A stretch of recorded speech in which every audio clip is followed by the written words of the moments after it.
Welcome to Camera Ready and Abel, the podcast that explores the intersection of media change and personal growth. I'm your host, Barna Abel, and my calling is to help you tap into your superpowers, hone your message, and make an impact on the world. This episode is brought to you by the phrase, how to build. Very simply, to build means to make by putting together parts or materials. And on this episode of Camera Ready and Abel, we are discussing how to do that with Lauren Maillian, who is a brand strategist, change agent, and marketing maverick. Lauren is also a master builder who is a prolific investor and advisor and CEO of Digital Undivided, the leading nonprofit leveraging data, programs, and advocacy to catalyze economic growth for Black and Latinx women, entrepreneurs, and innovators, with the mission to create a greater world in which all women of color own their work and worth. Welcome, Lauren. Thank you so much for having me, Barbara. I am thrilled to be here with you. I'm thrilled to have you here. And thank you for the generous introduction. Wow, I am so impressed with the wildly diverse background and all that you bring to the party.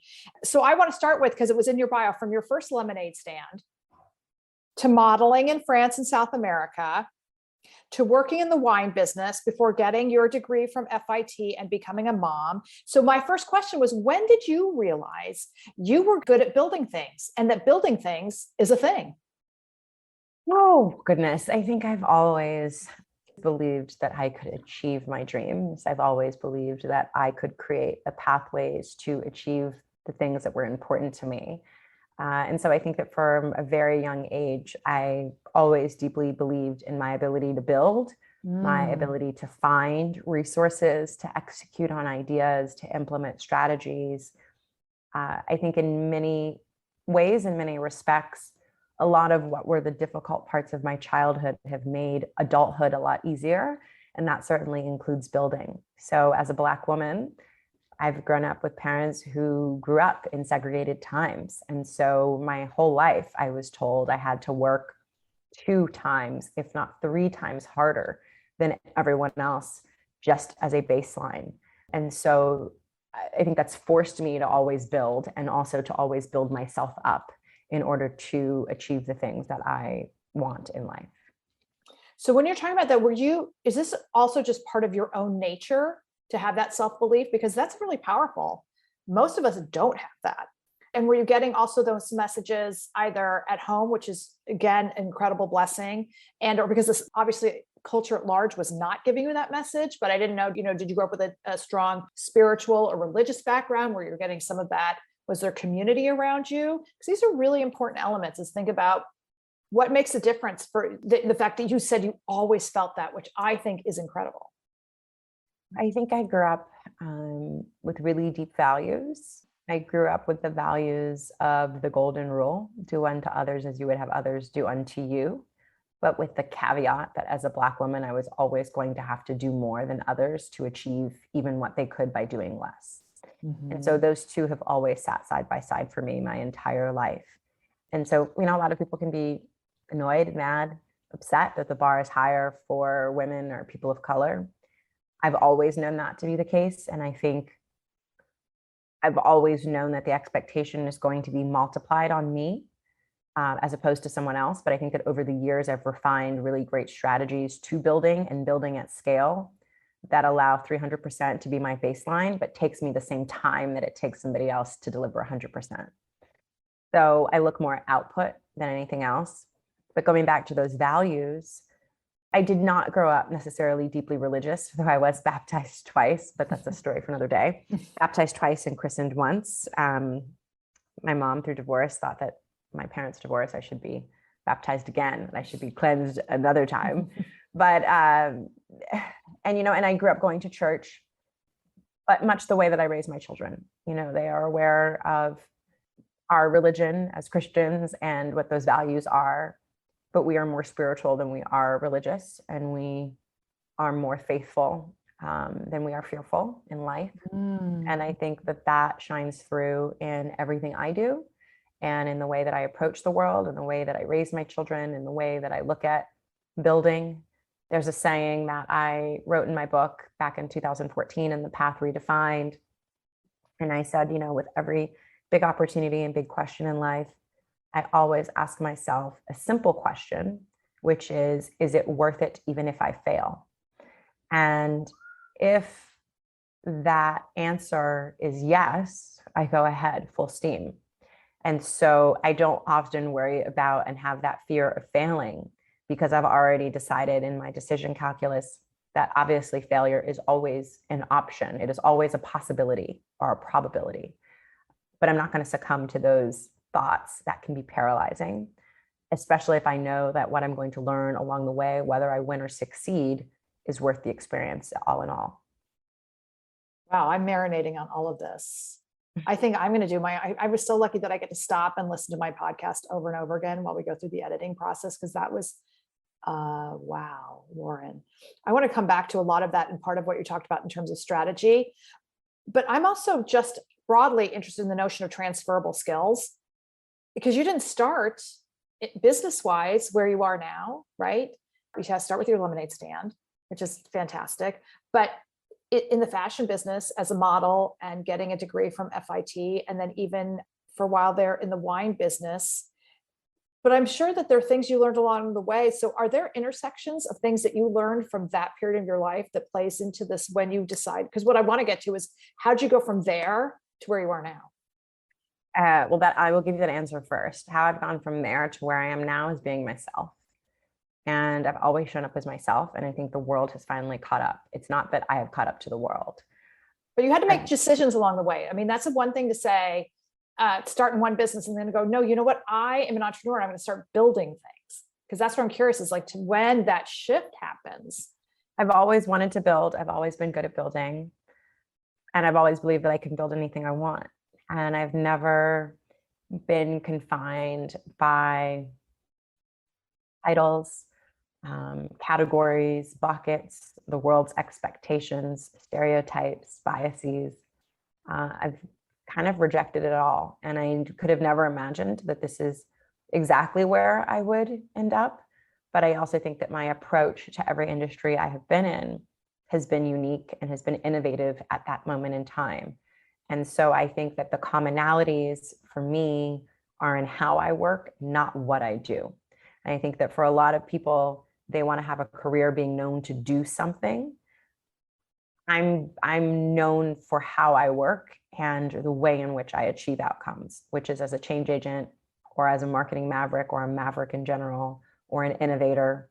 And before people gave me those titles, it was jack of all trades, it was multi-hyphenate, it was a bunch of other things. But for me, I'm not, some areas of my career, I'm a generalist. In some areas of my career, over time, I think what started as being a generalist has allowed me to have very deep subject matter expertise now in a few important areas. But those few important areas years ago used to be very bifurcated categories, industries, roles, descriptions, what have you. Whereas now all of a sudden it's called innovation, or it's called CSR, or it's called, I'm seeing this new role pop up recently. I was recruited for an opportunity at a very large company to be a CRO. And that was not a chief revenue officer, although I get hit up and asked to be chief revenue officer, chief partnership officer, chief strategy officer, chief branding officer, chief marketing officer. But in this particular instance, the CRO was a chief relationship officer. And so I think I'm known to be a change agent. I'm known to be a turnaround person, and I can turn around anything. I'd never in my life been a nonprofit leader until I got to Digital Undivided. And, I just celebrated my 2-year anniversary this week at the organization as CEO. I used to chair our board of directors.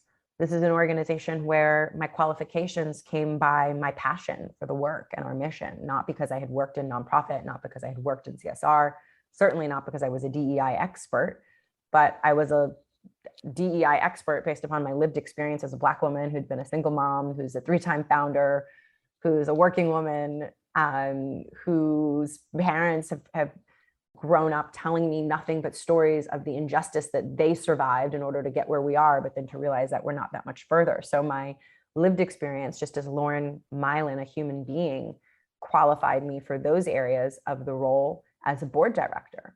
And I then served as chair of our board for 3 years at Digital Undivided. And it was my unexpected COVID job to be unanimously appointed to serve as CEO. And I didn't know how I was going to do, to be honest. It is actually why the role was announced as interim. A lot of people think that, the org didn't know if they wanted me or not. No, I was adamant about that press release going out as interim, because I didn't know if A, I was going to do well at this as a job, and B, I didn't really know what I was in for. And I wanted the opportunity to have that flexibility if it wasn't the right fit, and to keep my reputation intact, because I don't pop in and just pop out often. I pop in, I come in, I build, I create, I scale, I make things better.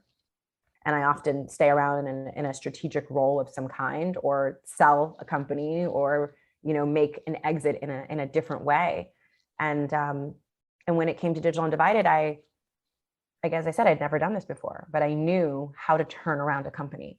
I didn't know how much of startup entrepreneurial business approach that's worked for me to take things from idea to execution to successful exit I could employ in a nonprofit structure. But now you look up and 2 years later, I've suddenly added nonprofit leader, nonprofit executive to my resume. But again, it's not what I'm doing.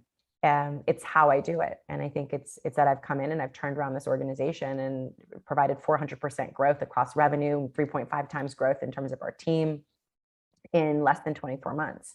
But that's what I've always done. I'm a doer, I'm a fixer, I'm a change agent, I'm a waymaker. And I think it's a skill set that I am really, really, really good at, that can apply to a variety of industries where I've already had some experience. And I think that we are also moving into a time and a place in the world and in the workplace where people also don't really care as much as they used to about if you have washed, rinsed, repeat in their backyard or in their particular industry. It's like, hey, you did that in startups, you did that in wine, you did that in marketing, you did that for Fortune 100 companies, you helped advise the F1 Walmart doing the same thing around innovation. Then you went and did it in the nonprofit world. Now I get head up to do things in completely different industries that I'm not necessarily well-versed in, but learning that industry is also not that difficult. But learning how to flex the skills that I have to turn something around is. And so I just think that in life and career, everyone needs to decide, do they want to be known for their skills, or do they want to be known for subject matter expertise? And very rarely do you do both. That gives you the latitude and the flexibility and the autonomy to move around in the ways that I have been able to explore passions and areas. But I think that is the secret sauce for me. That's what I want to get into deeper for my listeners, because I really, really like this. It's like the how I work aspect of that. And one thing I heard a few minutes ago was you ask different, maybe better questions, because that was incredible that you're asking yourself, would I do it? Is it valuable to do even if failure is a possibility? And you said, yes. That's like, okay, wow. So this is what I want to get at. It's like identifying either what is your skill set, or what are you asking, or what are you doing differently that leads to such successful turnaround? Because for the listeners, I want the takeaway to be like how we can translate that and apply that to our own lives, even if we're turning around our own stagnant careers, or a feeling of like being stuck or not reaching our personal revenue goals. I think a lot of it for me is listening, observing. I'm very analytical. I'm also very opinionated, respectfully so. But I look at how people move, and I look at the skills, experiences, and abilities of people who are working with me. This is the first time in my career that I've inherited a team, because, before this, as a founder, I've always built teams, from scratch, versus here at Digital Undivided, I have inherited a team. And I had to really kind of triage that and look at who was working where and why and what their experiences were. But I looked past their resume. I looked at how they were working. I looked at how quickly they were responding. I looked at how they thought, what their thought process was. I looked at, did they thrive getting big ideas from me and then going to work asynchronously, or did they really need step-by-step, play-by-play, SOP type instruction? Were they more creative? Were they more strategic? Were they more tactical? What was needed and where? And then I look at people's interest and appetite. I think you can identify people who have all sorts of talent, and something that you might want them to do that they have no interest in doing. Right. And so then that's not helpful. So you have to understand what is motivating the people around you. And this is the same approach that I employ with my family at home, with my children, with my husband, with my mother, with my parents, with my father, I don't have any siblings, with my cousins and all of the above. I'm, looking at always how to optimize talent and to keep people in what I call their zone of genius, which to me is always being in your stretch zone. So I don't believe that we should ever be so comfortable that we're just like, oh, no. Like, I think everyone should be in their stretch zone. You should be pushed just a little bit outside of your comfort zone. And I think if you consistently push folks a little bit outside of their comfort zone, you're able to turn a lot around. And it's not always, possible with just people. I look at systems. I look at, where are their bottlenecks? Where is their white space? Where can things be done better? Where is there opportunity? Where is there synergy for growth, for revenue growth, for partnerships, for teams, for building capacity, for building interest, for building brand awareness? It's a multi-prong model that is kind of my approach to change and transformation. First of all, I'm 100% card-carrying believer in the zone of genius, and it's a part of the work that I do, as a media coach and executive coach with clients. What do you wish you knew then that you know now, going back to the beginning for you, or at any point? This is the subject of a much larger project that I'm working on, but I wish I would have known that everything will be okay. I wish I would have known how good everything could have ended up. I don't think that there was a guarantee, so I'll say could, not would, because I've blown my own mind with where my career has taken me, opportunities, travels, financially, just across the spectrum. Our life is a miracle in many ways for a lot of different reasons. And I think that's the hardest thing when you are in life challenges, is to know and believe that things will be okay. And I feel as though I actually could be even further along than I am today. And I'm really proud of where I am. But I actually think I spent a lot of time, especially in my divorce and those years of single motherhood, paralyzed by uncertainty, fear, depression, anxiety, a lot of things that I redirected energies in that direction that I could have or should have redirected into myself. Maybe I would have gone to business school. Maybe I would have done something else instead of wallowing, in my kitchen and running to court all the time. And, but it's hard. It's easier, much, much, much easier to say once you have come out of the other side.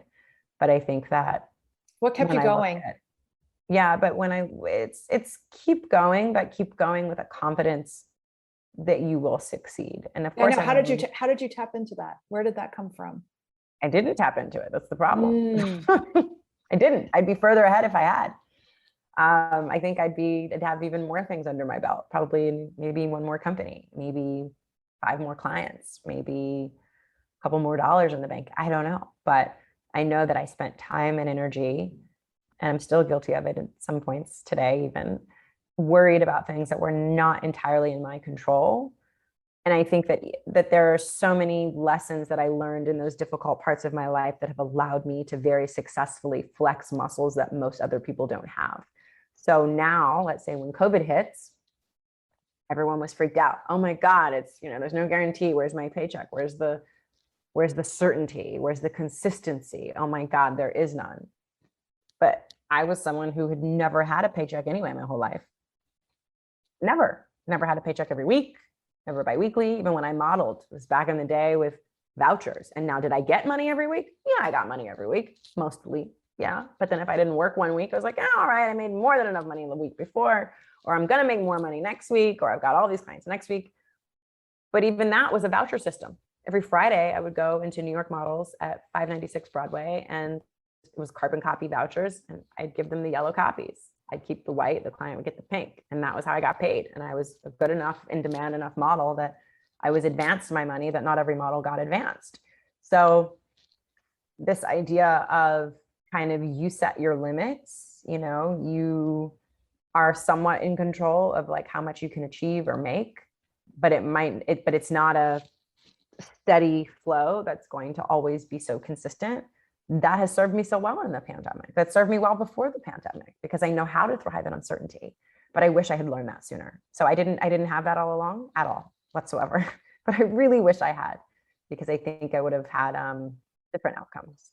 That's really powerful, because I think thriving in uncertainty is in some ways part of the human condition, right? I mean, it serves all of us all the time, because there is very little, I mean, change is the only constant, if you want to look at it that way. I'm not even doing it negative. So that's a great life skill for anyone, is to thrive in uncertainty.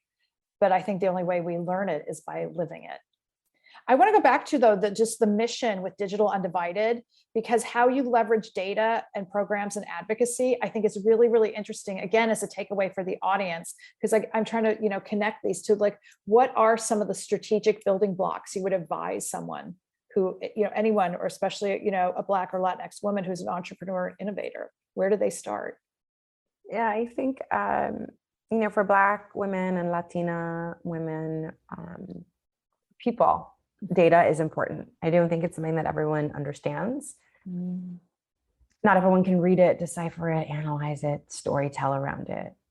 But also not everyone thinks that it is an essential piece to accomplishing goals.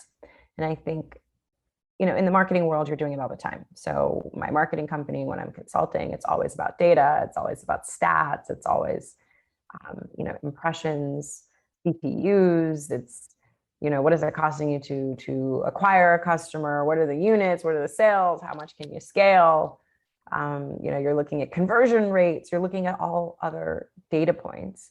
And I think that there are a lot of industries, a lot of areas of conversation and exploration, whether that be societal, economic, product-based, that still require data to get the attention in order to get the outcomes that a lot of people want. And I think in order to have big, bold, audacious outcomes, you do need facts and figures that help paint a big, bold, audacious picture. So if somebody wants to achieve some outsized Tesla type vision, you can't do that without data. There's no way that you could have, a Tesla without giving data on carbon, the importance of carbon neutrality, what it's going to do to the world, by what year, at what rate, what it's going to cost in dollars, in human health, just quantifying the need. And I think that the more that we can quantify the needs and also quantify the success, quantify the opportunity, the more people are interested. We can look at businesses founded and led by Black and Latina women. I think a great example is, let's say, Miele Organics, who got $100 million last year from Berkshire Hathaway. And everyone was like, what? For hair products founded by like a Latina woman? Like, how? Why? Well, she had a story, and she had data behind that story on her sales, on the size of the market, on how much it cost her to acquire a customer, on the lifetime value of that customer, on how often, what was the flywheel of that customer, who else were they going to talk about her product to? And then all of a sudden you look up and you see bigger deals being made in this space, where before that, without the data, especially when the dollars tend to come from a community or a subset of society that does not deeply understand what that product is, or they're not the customer for that product, if they're not the one who's wanting to buy what it is you're selling, how else are you going to tell a compelling narrative to get buy-in, to get capital, to get access, to move ahead your vision? You have to have data. You have to have something that paints, and data is an equalizer in many ways, because data allows other people to quantify something that otherwise they would have no knowledge base around.